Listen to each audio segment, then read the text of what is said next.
Assalamualaikum warahmatullahi wabarakatuh. Selamat siang, yang saya hormati Bapak Ibu dosen Universitas Pakuan, rekan-rekan tenaga kesehatan yang saya cintai, serta hadirin sekalian yang hadir pada seminar anti pelecehan seksual.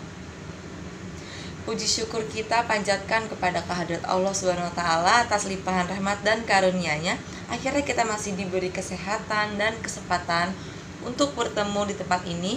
Tak lupa pula kita senantiasa haturkan salam dan salawat kepada Nabi besar Muhammad SAW atas perjuangan beliau sehingga ia berhasil membawa umatnya dari alam kebodohan ke alam yang penuh dengan pengetahuan.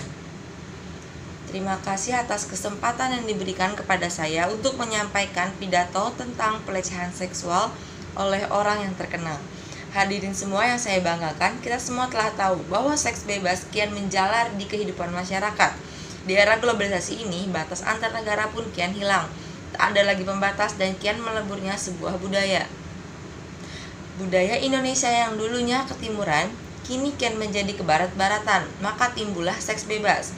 Namun di zaman yang kian modern ini, kita juga sudah mengetahui seks edukasi agar tak terjerumus ke seks bebas dan terhindar dari pelecehan seksual. Seks bebas yang menyerang remaja membawa banyak pengaruh negatif. Pelecehan seksual tak hanya menyerang wanita saja, namun para lelaki pun dapat menjadi objek pelecehan seksual. Pada 2018, KPAI menyatakan terdapat 188 korban pelecehan seksual yang berjenis kelamin laki-laki dan 30 orang anak perempuan. Tentu menjadi bukti nyata bahwa pelecehan seksual dapat menyerang berbagai gender.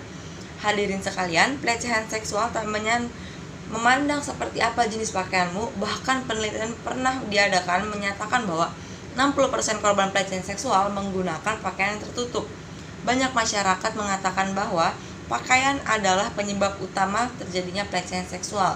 Nyatanya, salah besar. Penyebab pelecehan seksual terjadi karena hasrat pelaku pelecehan seksual tak dapat dibendung. Bisa jadi pelaku pernah menjadi korban atau saksi kekerasan seksual. Maka tak seharusnya kita menyalahkan korban. Kebanyakan dari masyarakat kita sering menyalahkan korban pelecehan seksual, padahal semua hal yang dialami oleh sang korban bukanlah keinginan korban. Seharusnya kita menjadi tempat mereka bercerita apa yang mereka rasakan dan melindungi mereka, bukan malah memojokkan korban. Tak banyak korban pelecehan seksual yang berani angkat bicara. Alasan paling sering mereka tak berani bicara adalah mereka takut, yang malah disalahkan oleh publik.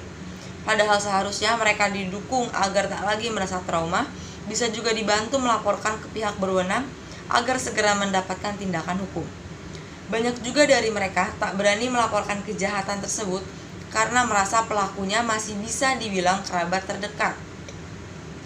Tahun 2013, WHO melakukan riset tentang pelecehan seksual dari pasangan maupun bukan pasangan dari beberapa orang di dunia. Hasilnya adalah di Indonesia terdapat 312.517 kasus. Lebih dari 70% laki pelakunya adalah orang terdekat seperti ayah, kakek, paman, kakak, serta adik. Pelaku kekerasan seksual lainnya adalah tetangga sekitar. Contohnya seperti kekerasan seksual yang dilakukan oleh tetangga sendiri. Biasanya pelaku mengincar anak perempuan yang sendirian di rumah atau jarang bertemu orang tua sehingga pelaku berani melancarkan aksinya. Hadirin sekalian, pelaku kekerasan seksual yang terjadi tidak hanya dari orang terdekat.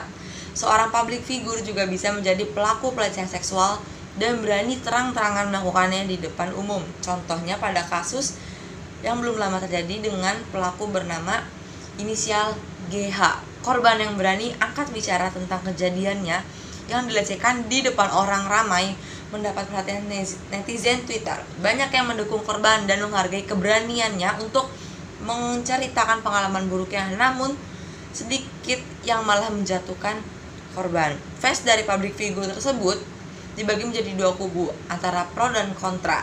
Masyarakat menilai public figure tersebut adalah hal yang salah besar, tak seharusnya dapat dimaklumi. Namun beberapa pihak malah menyalahkan korban dan menilai apa yang dilakukan GH adalah hal yang wajar. Menjadi momok menakutkan banyak masyarakat yang malah memaklumi tindakan pelecehan seksual yang seharusnya dihilangkan dan diperangi. Pelaku sudah meminta maaf, namun masih banyak yang menilai bahwa permintaan maafan dari pelaku tidak pantas dan sesuai karena dinilai malah membenarkan tindakan yang dilakukannya. Hadirin sekalian, tindakan pelecehan seksual dapat menyerang siapa saja, tak peduli perempuan dan laki-laki.